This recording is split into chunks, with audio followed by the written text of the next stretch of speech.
Alléluia. Il est bon, Seigneur, d'être dans ta présence parce que tu nous fais tellement du bien.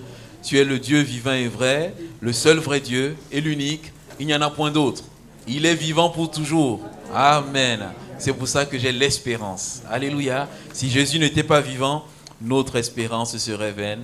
Mais ce n'est pas le cas. Il est vivant. Praise the Lord. Amen. Que Dieu soit béni. Je vous propose de lire dans le psaume 139. On va lire les 12 premiers versets. Et c'est vraiment sur ce psaume que nous allons partager ce matin. Un psaume tellement beau, tellement profond, comme tous les autres psaumes. Le psaume 139.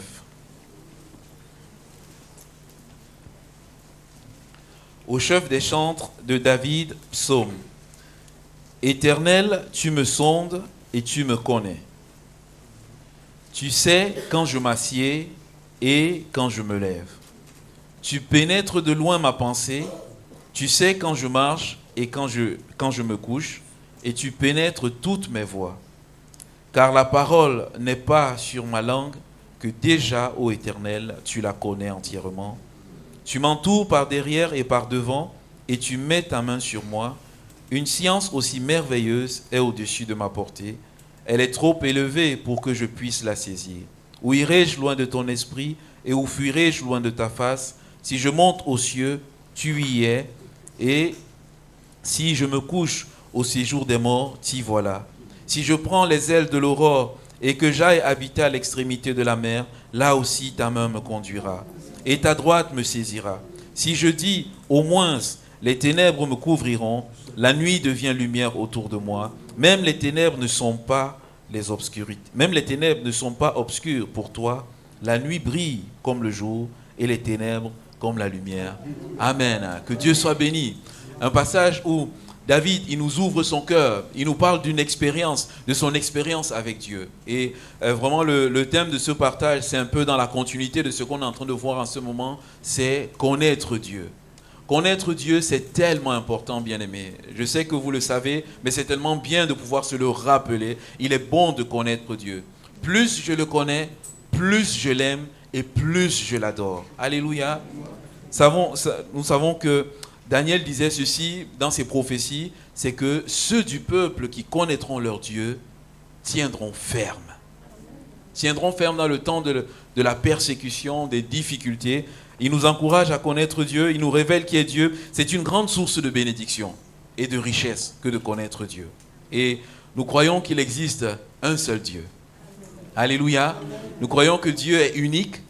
Nous croyons que ce Dieu est vivant et vrai, qu'il existe de toute éternité en trois personnes distinctes, Dieu le Père, Dieu le Fils et Dieu le Saint-Esprit. Amen.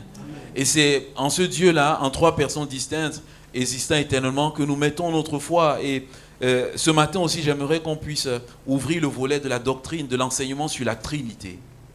C'est un enseignement qui est tellement profond pour notre foi. C'est vrai que la Trinité, la comprendre de notre intelligence, c'est mission impossible parce que c'est un mystère pour nous. Mais quand même, on veut avancer par la foi. Vous savez, il y a des choses qui sont des mystères que nous n'arrivons à percevoir que par la foi. Pourquoi est-ce que vous croyez que Dieu est unique, qu'il existe en trois personnes? Pourquoi est-ce que vous croyez qu'il n'y a pas trois dieux, mais que c'est un seul Dieu? On le croit par la foi.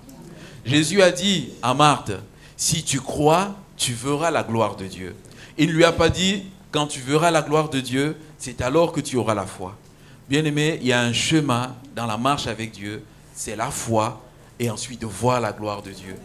Celui qui croit en Dieu, il arrive à voir que Dieu, c'est le Dieu trinitaire. Bien sûr, le mot Trinité ne figure pas dans la Bible. On peut encore dire la triunité, mais c'est le concept, c'est la pensée vraiment de ce Dieu qui est en trois. Et la pensée de la Trinité, on peut la résumer simplement sur ces trois affirmations. Dieu, c'est un Dieu qui existe en trois personnes distinctes et non différentes.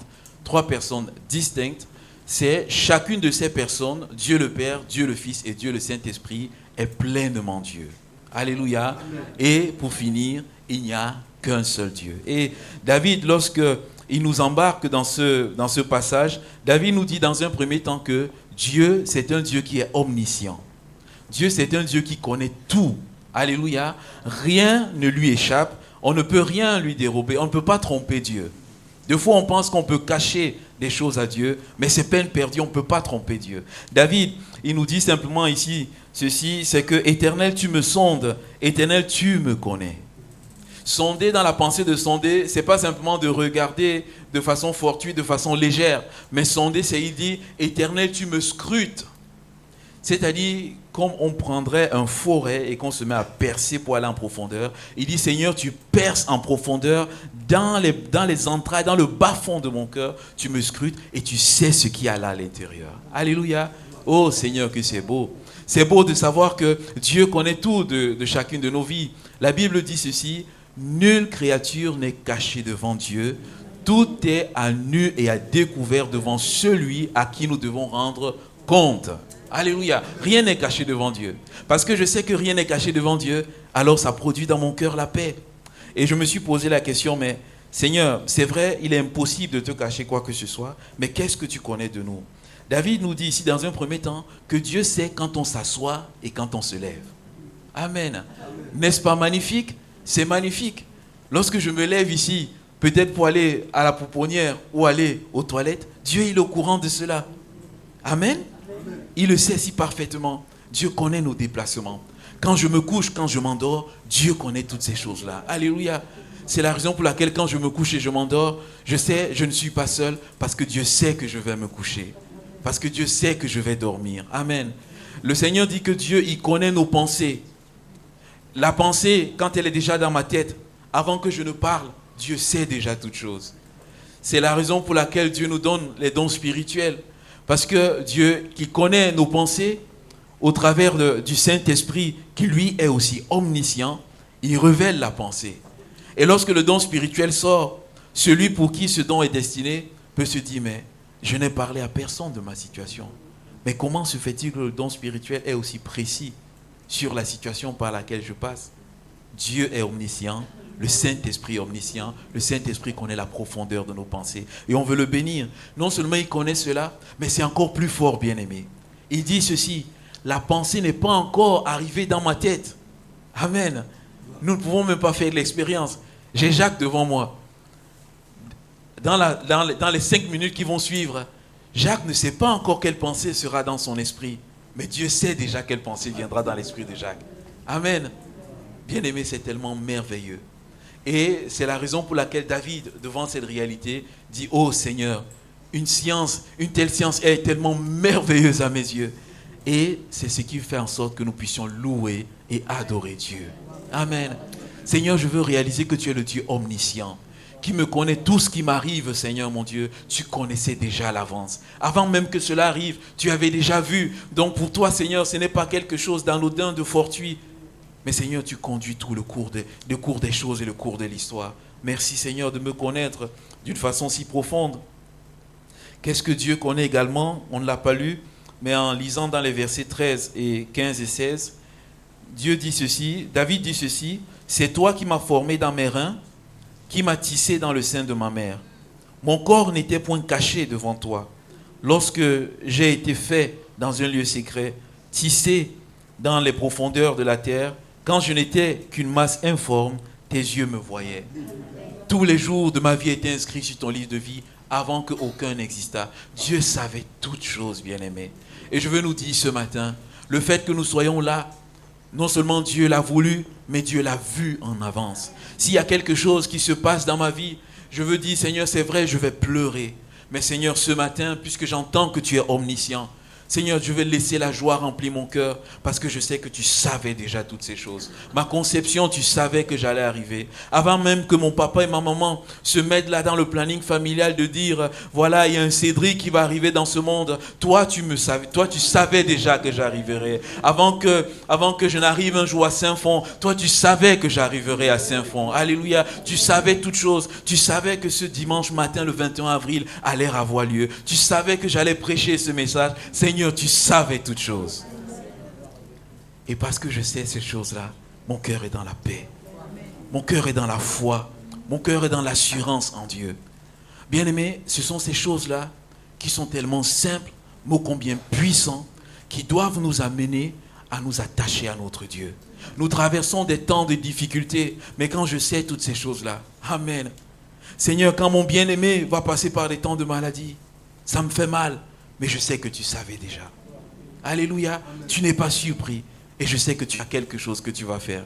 Alors mon cœur est dans la paix et mon cœur est dans la sérénité. Seigneur, tu sais tout de moi.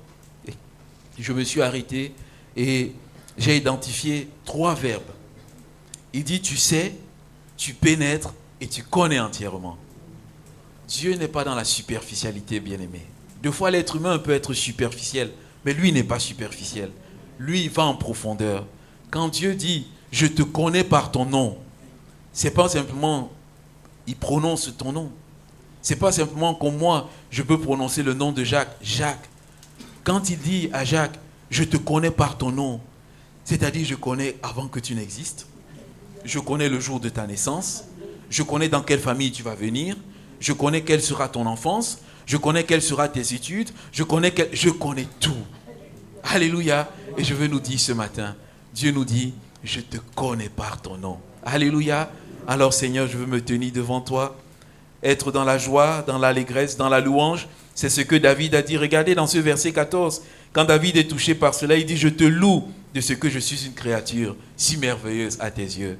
Bien-aimé, dites-moi, qui se lève tous les matins et a cette louange sur sa lèvre? Voilà, moi-même je confesse, tous les matins je ne l'ai pas. Amen. Mais Seigneur, je veux dire, aide-nous à avoir cette louange chaque matin sur nos lèvres. Alors que je suis là le matin devant mon miroir, je lui dis Alléluia. Je te loue de ce que je suis une créature. Non pas que je devienne comme Narcisse, non, mais mon regard est tourné vers mon Dieu. Je me dis, mais Seigneur, quand même, tu as fait un chef-d'œuvre. Alléluia, tu as fait un chef-d'œuvre et tout autour de moi, ils vont le reconnaître. À toi la gloire, Seigneur, mon Jésus. Mon frère, ma soeur, ce que je dis là, ce n'est pas de l'orgueil. Ça, c'est de la véritable humilité, de se tourner ses yeux et de dire, Seigneur, je te loue de ce que je suis. Je te loue de ce que tu as fait de moi. Je te loue de ce que tu m'as donné le souffle de vie. Seigneur, lorsque j'essaie de réaliser comment tu m'as façonné, Seigneur, mon intelligence est tellement limitée pour savoir comment ma main a fait pour grandir, comment mes yeux ont fait pour se former, comment mes pieds ont fait pour se former. Seigneur, je te loue de tout mon cœur. Alléluia. C'est la raison pour laquelle le dimanche matin, la louange, elle est exubérante à l'endroit de notre Dieu. Avant même que Dieu ait fait quelque chose dans ma vie, avant même qu'il ait délivré, Seigneur, tu m'as créé. Et pour cela, je ne garderai pas ma bouche fermée. Je veux te louer. Oh Seigneur, peut-être j'ai quelques difficultés, peut-être je suis un tout petit peu timide, mais Seigneur, devant le chef-d'œuvre que je suis, je veux te louer. Amen. Bien-aimé, lorsque un enfant arrive dans le monde, il y a le pasteur David Potter. Il a un point d'humour. Il dit toujours ceci. Il dit, lorsque le bébé est là, la maman tient dans ses mains. La maman, elle veut dire à tous combien son bébé est beau. Alléluia. Elle veut dire, et David Potter dit, même si le bébé n'est pas beau, la maman dit quand même qu'il est beau. Pour une maman, son bébé est toujours beau. Alléluia. Amen. Quel que soit ce qui peut être là, il est toujours beau, il est magnifique. Elle le dit. Bien-aimé, vous savez, on n'a pas besoin de lui poser la question. Vous n'avez pas besoin de me poser la question. Est-ce que Anaëlle est belle? Je n'ai même pas besoin d'attendre la question. Je vous dis oui, elle est belle. Alléluia. Bien-aimé, on n'a pas besoin de nous dire louer le Seigneur, adorer. Est-ce que notre Jésus est beau? Oui, il est beau. Est-ce que notre Jésus est grand? Est-ce qu'il est vivant? Oui, il est grand, il est vivant. Je n'ai pas besoin qu'on me le dise, puisque j'ai fait une expérience avec lui. Je lève ma voix et je le déclare. Amen. Parce qu'il m'a fait tellement du bien. Bien-aimé, voilà la clé pour la louange et l'adoration. Je peux avoir la victoire sur le regard de tous ceux qui sont autour de moi. Dites-moi, est-ce que lorsque cette maman tient son enfant entre ses mains et qu'il y a toute cette foule qui est là, est-ce qu'elle a peur de le dire? Elle n'a pas peur. C'est le fruit de ses entrailles. Même s'il y a les militaires, les soldats, les sages-femmes, elle n'a pas peur de le dire. Elle aime son enfant. Mon frère, ma soeur, n'aie pas peur de dire que mon Dieu, il est omniscient. Il connaît tout, il est au-dessus de tout. C'est pour ça que je le loue, c'est pour ça que je l'adore. Bien aimé, c'est notre Dieu. Mais également, cette pensée, lorsque je sais que Dieu connaît tout de moi, cette pensée m'amène également à une dimension qui est l'humilité et la repentance. Amen. David dit dans ce verset 23 et 24, toujours du même psaume 139, il dit « Sonde-moi, ô Dieu, et connais mon cœur. Éprouve-moi et connais mes pensées. Regarde si je suis sur une mauvaise voie et conduis-moi sur la voie de l'éternité. Je ne peux pas, si j'ai le péché dans mon cœur, je ne peux pas cacher. Je peux cacher aux hommes. Les hommes ne le voient pas, mais Dieu le voit. Alors, qu'est-ce que je vais faire? Je ne peux pas fuir Dieu éternellement. Il me verra toujours. Il verra toujours mon péché. Alors, puisque je sais qu'il connaît toutes choses et qu'il me pénètre, alors je dois faire une chose rapidement. Je dis, Seigneur, tu me connais. Voilà, je lève les mains. Me voici devant toi. Tu connais mon cœur. Seigneur, tu sais qu'il ne m'est pas facile d'aimer. Tu sais qu'il ne m'est pas facile de pardonner. Tu sais que des fois j'ai la colère. Tu sais que des fois j'ai l'amertume qui est là. Seigneur, je ne peux pas te cacher ces sentiments. Tu les vois. Alors Seigneur, sonde mon cœur. Vois ces sentiments. Purifie mon cœur. Amen. Lave mon cœur complètement. Seigneur, c'est là où je veux réaliser que Jésus est mort à la croix pour moi. Je veux réaliser que son sang a coulé pour me laver. Je veux réaliser que le sang de Jésus-Christ nous purifie de toute iniquité. Seigneur, je réalise qu'il n'y a aucune iniquité que le sang ne puisse purifier. Alors Seigneur, me voici. Purifie-moi, lave-moi. Lorsqu'on sait que Dieu nous connaît profondément bien-aimés, on est humble. Amen. Amen. On ne peut pas afficher une apparence devant les hommes. Parce que je donne une apparence devant les hommes, mais Jésus dit à Laodicée, tu passes pour être riche, mais tu es pauvre. Tu es aveugle et tu es nu. Les hommes voient ta richesse. Les hommes voient ton opulence. Les hommes voient ta grandeur. Mais à mes yeux, tu es pauvre. À mes yeux, tu es vide. À mes yeux, tu n'es pas sur la voie de l'éternité vers le paradis. Mais à mes yeux, tu es sur l'autre voie. Alors je ne veux pas donner une apparence de spiritualité. Je ne veux pas donner une apparence de force. Je veux dire, Seigneur, je veux être vrai avec toi. Seigneur, que ma louange soit vraie devant toi. Je ne veux pas élever une louange simplement pour que la ménomètre soit à 100%, mais je vais élever une louange parce que ma louange, elle est pure. Parce que mon cœur est pur devant toi. Je vais élever ma louange, je ne veux pas impressionner qui que ce soit. Même si je n'ai pas les mots qu'il faut, tu connais mon cœur. Et c'est ça qui est important, bien-aimé. Dieu connaît notre cœur. Oh, il est bien que Dieu connaisse notre cœur. Et non pas simplement nos voix, non pas simplement nos bons mots, nos bons adjectifs, la bonne construction des phrases. Seigneur, sonde-moi, oh Dieu, et connais mon cœur. Quand c'est comme cela, ça m'amène dans l'humilité. Ça fait en sorte que je ne peux pas m'élever pour juger un autre, pour juger un frère. Parce que Seigneur, tu me connais tout le temps. Alors je veux garder la posture d'humilité. Et je veux dire, Seigneur, je vais m'humilier sur ta puissante main. Et qu'est-ce que tu feras? Tu m'élèveras au temps convenable. Le Seigneur Jésus a dit ceci, celui qui s'élève sera rabaissé. Et celui qui se rabaisse sera élevé. Ce matin, devant le Seigneur qui connaît nos cœurs, abaissons-nous et il nous élèvera au temps convenable. Alléluia. Seigneur, ça m'amène dans l'humilité. Mais une autre pensée, mon frère, ma soeur. Dieu qui connaît tout de moi, ça peut également m'amener dans la peur et dans la fuite. Des fois, lorsque je sais que Dieu me connaît tellement, qu'est-ce que j'ai envie de faire? J'ai envie de fuir. J'ai envie de me soustraire à sa présence. C'est ce qui est arrivé à Jonas. Jonas savait que Dieu connaissait la profondeur de son cœur. Jonas, il a reçu une mission de Dieu, mais Jonas s'est soustrait à la présence de Dieu. Il a voulu fuir. Mais il a oublié que non seulement Dieu est omniscient, mais Dieu, il est omniprésent. Et il est partout. Amen. Ne fuyons pas Dieu. Au contraire, donnons-nous à Dieu. Des fois, lorsque le Seigneur met la lumière sur quelque chose qui est dans notre cœur, on a envie de fuir le Seigneur. C'est la raison pour laquelle on va en évangélisation. On dit aux différentes âmes, ne fuyez pas Dieu. Donnez-vous à lui. Abandonnez vos cœurs à lui. Et lui, il va transformer vos cœurs et il va transformer vos vies. Alléluia. Seigneur, je ne veux pas fuir, je veux te laisser agir. Et je parlais de la Trinité. Dieu, il est omniscient. Mais Jésus aussi est Dieu. Amen. Parce que toute personne qui a les mêmes attributs que Dieu est Dieu. Jésus est Dieu en ce sens qu'il est omniscient. Amen. Jésus connaît tout.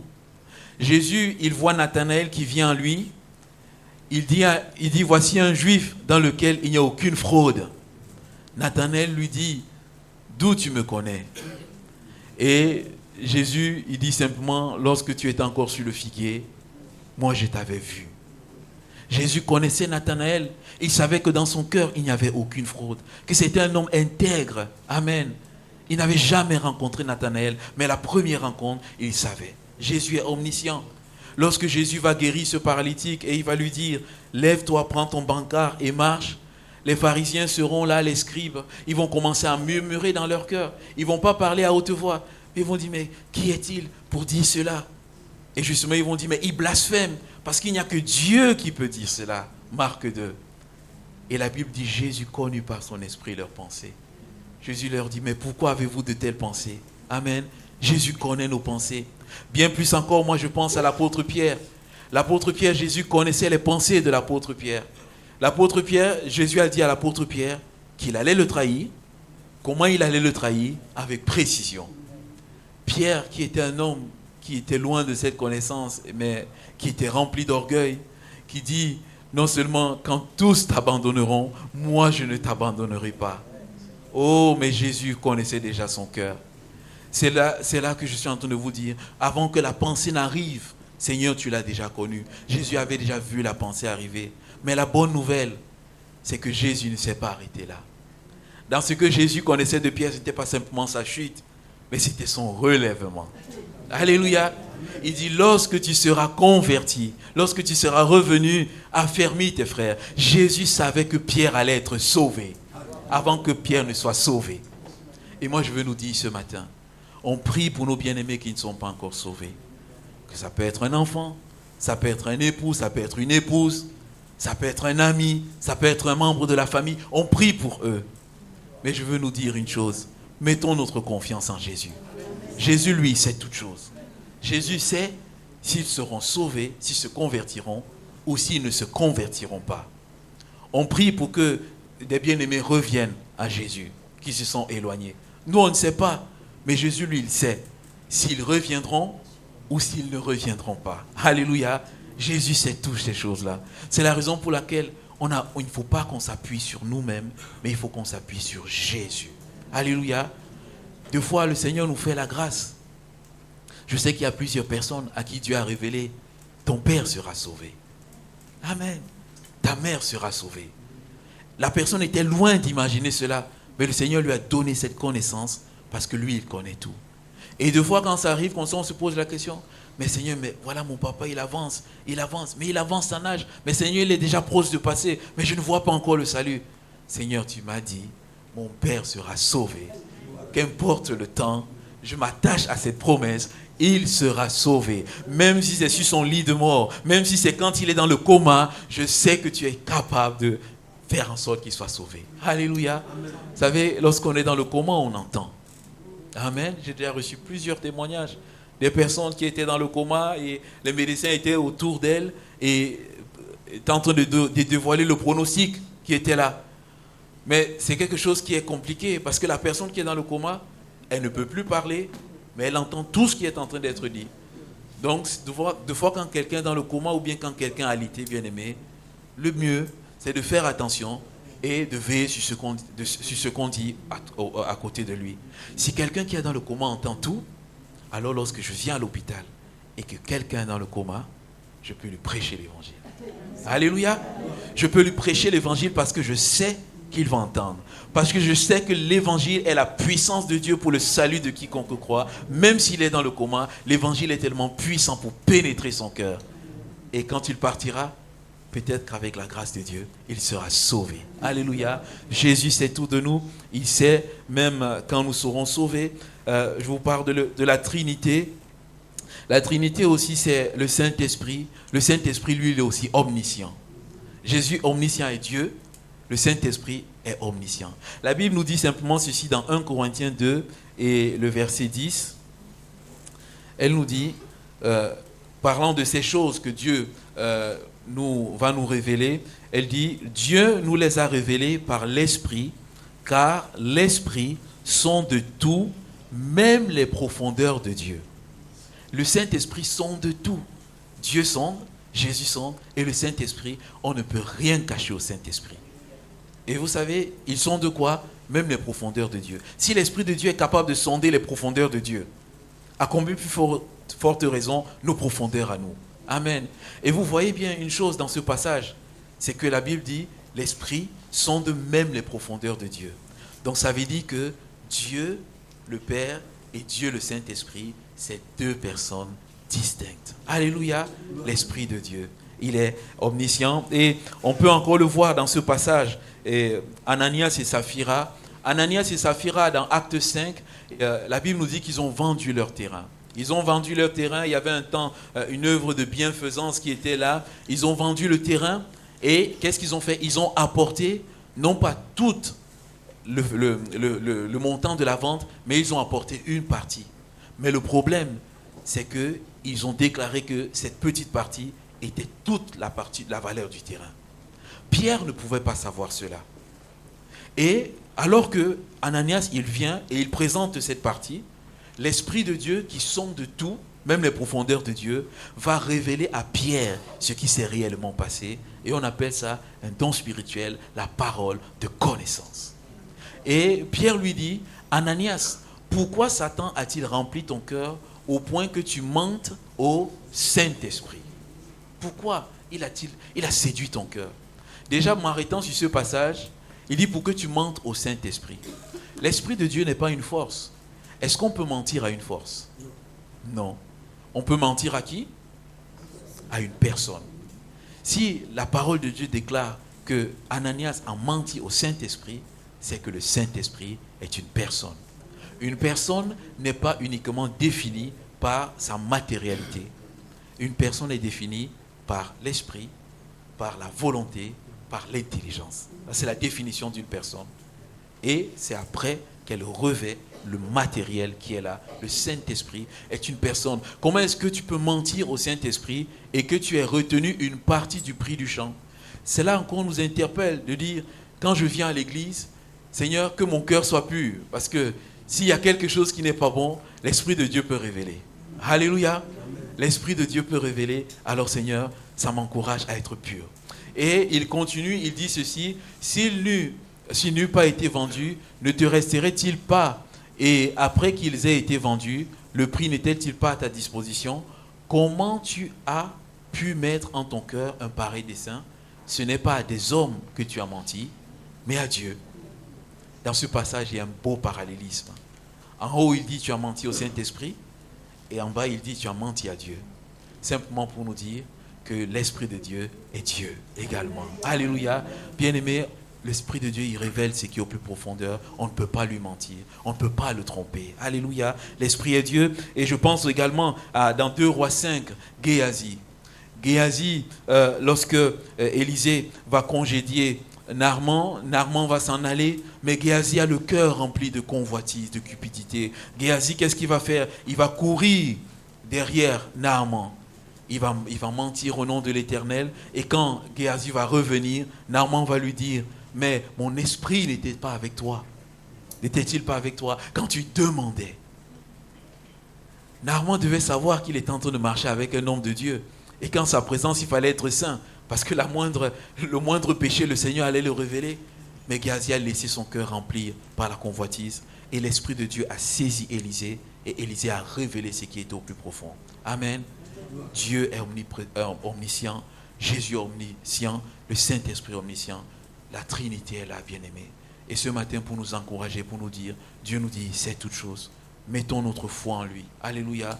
Mettons notre confiance en lui. Marchons dans la sainteté. Marchons dans la pureté. Marchons dans l'assurance. Marchons dans la joie et l'allégresse. Parce que lui, il connaît toutes choses. Et je veux nous dire, donnons-nous à lui. Abandonnons-nous à lui. Le don spirituel nous l'a dit ce matin. Abandonne complètement. Des fois, on se dit, mais Seigneur, je ne sais pas. Si je me donne à toi, je ne sais pas ce qu'en sera ma vie. Je ne sais pas ce qu'en sera mon avenir. Si je t'obéis, bien aimé, nous ne savons pas. Mais Dieu, lui, il connaît notre avenir.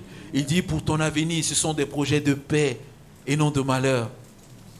Avec un avenir et de l'espérance. Ce n'est pas la désespérance, ce n'est pas le désespoir, c'est de l'espérance que j'ai pour toi. Avec les jeunes, on partage en ce moment sur la vie de Joseph. Quand on voit la vie de Joseph, il traverse tellement d'épreuves. Mais la vie de Joseph, c'est une vie tellement fructueuse. Parce que Dieu est avec lui et Dieu donne la réussite. Quelqu'un aurait vu la vie de Joseph. Il se dit, mais Joseph a reçu des promesses. Mais sa vie, ce n'est que difficulté sur difficulté, vallée sur vallée. Mais la vallée, mon frère, ma soeur, c'est pour un temps. Tu n'es pas appelé à vivre dans la vallée. Tu es appelé à vivre sur la montagne. Alléluia. Tu es appelé à vivre dans la victoire. Nos vies peuvent passer pour un temps dans la vallée, mais nos vies ne seront pas toujours dans la vallée. Alléluia. C'est la Bible qui nous le dit. Parce que sur cette terre, on connaîtra la montagne de la victoire. Mais un jour au paradis, on connaîtra la montagne de l'éternité. On sera dans la victoire totale, bien-aimé. Ah, mon frère, ma soeur, reçois cette parole ce matin. Des fois, on est toujours dans la vallée, et notre espérance, c'est que la vallée. Mon frère, ma soeur, ce matin, je veux te dire, ton espérance, ce n'est pas la vallée. Amen. Oh, je croyais que j'allais entendre beaucoup d'amen. Ton espérance, ce n'est pas la vallée. Ton espérance, ce n'est pas la vallée. Ton espérance, ce n'est pas toujours la maladie. Ton espérance, ce n'est pas toujours la difficulté. Jésus a une espérance pour toi. Et c'est à cette espérance qu'il faut réaliser. Amen. N'a-t-il pas dit, je changerai le deuil en allégresse? N'a-t-il pas dit, je leur consolerai? C'est notre Dieu. Amen. Alors, Dieu, il sait que je vais passer par la vallée. Mais dans la vallée, il sera avec moi. Lorsque je passe par la vallée de l'ombre de la mort, tu es avec moi, et ta houlette et ton bâton. Alléluia. Amen. Même dans la vallée, je suis victorieux. Mon frère, ce matin, en sortant de ce moment, dis peut-être je suis dans la vallée, mais un jour je serai sur la montagne. Peut-être je suis dans la vallée, mais Jésus est avec moi. Bien-aimés, prions ce matin et disons, Seigneur, nous sommes tellement émerveillés de ce que tu nous connais si parfaitement. Alors ce matin, nous voulons nous abandonner entre tes mains. Nous voulons te faire confiance. Nous voulons savoir que lorsque tu nous dis quelque chose, c'est que tu as préparé tout, du début jusqu'à la fin. Seigneur, nous savons que avant même que... Moi, quand j'ai appris l'information pour notre sœur Marlène, moi je dis, Seigneur, avant que le kyste ne revienne dans la vie de Marlène, Seigneur, toi tu savais déjà. Toi tu n'étais pas surpris. Alléluia. Avant que Adam et Ève pêchent, bien-aimés, Dieu n'a pas été pris au dépourvu. La Bible dit que Jésus est l'agneau de Dieu qui a été immolé avant la fondation du monde. Dieu savait qu'Adam et Ève allaient pécher. Alors Dieu n'est pas déstabilisé, mon frère, ma soeur. Deux fois, je peux recevoir des mauvaises nouvelles. Moi, je suis déstabilisé. Mais Dieu, il est assis sur son trône. Ayons la vision d'un Dieu qui est assis sur son trône, qui n'est pas paniqué. Notre monde est en train de chanceler. Le monde chancelle en toutes directions. On entend des guerres et des bruits de guerre. Le monde est dans la peur qu'une troisième guerre éclate. Est-ce que le chrétien va s'asseoir et aussi de dire, oh Seigneur, la troisième guerre va éclater. Ça en est fini pour nous? Non, il ne va pas s'asseoir. Il ne va pas déblatérer. Il va pas dire, ça en est fini pour nous. Il va dire, mon Dieu, il connaît. Mon Dieu sait ce qui va se passer. Ils font des conjectures. Mais toi, tu n'es pas dans la conjecture. Toi, tu es dans la certitude. Alléluia. Et c'est cela qui fortifie mon âme. Ce matin, mon frère, ma soeur, sois fortifié. Amen. Moi aussi, je suis fortifié. Parce qu'il est celui qui change le deuil en allégresse. Parce que lorsque je regarde la vie de mon frère et de ma soeur dans l'assemblée, il traverse ou elle traverse la difficulté. Mais quand je la regarde, Seigneur, quand je le regarde, je ne vois pas le deuil, mais je vois la victoire. Quand je regarde la vie de quelqu'un qui passe par la souffrance, dans mes temps de prière, je ne regarde pas la défaite, mais je regarde la victoire. Parce que son Dieu est vivant, son Dieu est sorti du tombeau et son Dieu est assis sur le trône. Alléluia. Si cela n'était pas le cas, c'est que ma foi elle est vaine. C'est que c'est une chimère, c'est que c'est une illusion, c'est que je vais vivre. Je ne sais pas quel est le plus avancé dans la foi au milieu de nous en termes de conversion. Peut-être on a 40 ans, c'est que j'ai vécu 40 ans dans l'illusion. Mais je sais que je n'ai pas vécu 40 ans dans l'illusion. Je sais que je n'ai pas vécu 10 ans dans l'illusion. Le Dieu que je sers, c'est un Dieu vivant. Alléluia. Je termine avec ce témoignage. Il y a le pasteur du Pakistan qui nous partageait en convention une expérience qu'il a eue avec ses ados. Et ils étaient vraiment dans un contexte particulier, avec des personnes tout autour d'eux. Et ils étaient abattus. Et ils sont venus voir le pasteur et ils disent au pasteur, mais on a abattu parce que les autres religions, ils nous parlent, ils ont la domination et tout. Mais nous, on n'arrive pas à répondre. Il leur a simplement dit, allez, dites-leur que votre Dieu, c'est un Dieu vivant. C'est un Dieu, lorsque vous priez, il vous entend. C'est un Dieu qui vous fait du bien. C'est un Dieu qui est proche de vous. Et une fois que vous direz cela, ils ne vous parleront plus. Et ces ados sont allés, lorsqu'il y avait ce temps de partage, ils leur ont dit, le Dieu que nous prions, c'est un Dieu vivant. C'est un Dieu qui nous aime. C'est un Dieu qui est proche de nous. C'est un Dieu, lorsqu'on parle, il nous entend et il nous répond. Bien aimé, ça fait la différence. C'est un Dieu qui exauce nos prières. Et ces ados-là, ils ont eu la paix. Tout autour, ils n'étaient plus assaillis par toutes sortes de pensées parce qu'ils avaient un Dieu vivant. Alléluia. Béni soit Dieu. Que plusieurs saisissent la main de ce Dieu et marchent avec lui. Amen. Seigneur notre Dieu, tu es vivant, nous voulons te louer. Merci encore pour cette matinée. Merci pour ta parole. Seigneur, nous sommes rassurés parce que, Seigneur, tu as des projets de paix avec un avenir et de l'espérance pour chacune de nos vies. Seigneur, je prie encore ce matin que cette parole puisse trouver de la foi dans notre cœur, Seigneur. Que un bien-aimé qui passe, quelle que soit la situation ce matin, qu'il puisse s'attacher, Seigneur, et être dans la joie dans son cœur, être dans l'allégresse, être dans la paix, Seigneur mon Dieu, sachant que tu es au courant de toutes choses concernant sa vie, concernant sa famille, concernant son emploi, Seigneur, ce matin, que tu es au courant de ses combats, que tu es au courant de ses difficultés et que tu es là avec lui. Seigneur, nous te prie encore en cette matinée. Toi qui connais toutes choses, conduis nos cœurs dans l'humilité, conduis nos cœurs dans la repentance, Seigneur. Seigneur, donne-nous de nous abandonner complètement entre tes mains, de ne rien te cacher, mais au contraire, purifie nos cœurs. Lave-nous encore, Seigneur, dans cette dimension spirituelle par le sang de Jésus. Transforme-nous, Seigneur. Merci. Merci parce que notre destination, c'est l'allégresse, Seigneur. Notre partage, c'est l'allégresse. Un jour, Seigneur éternel, le deuil partira, les difficultés partiront et tu nous feras rentrer dans ta félicité. À toi seul soit la gloire ce matin. Amen. Amen. Seigneur, que ton nom soit béni. Amen.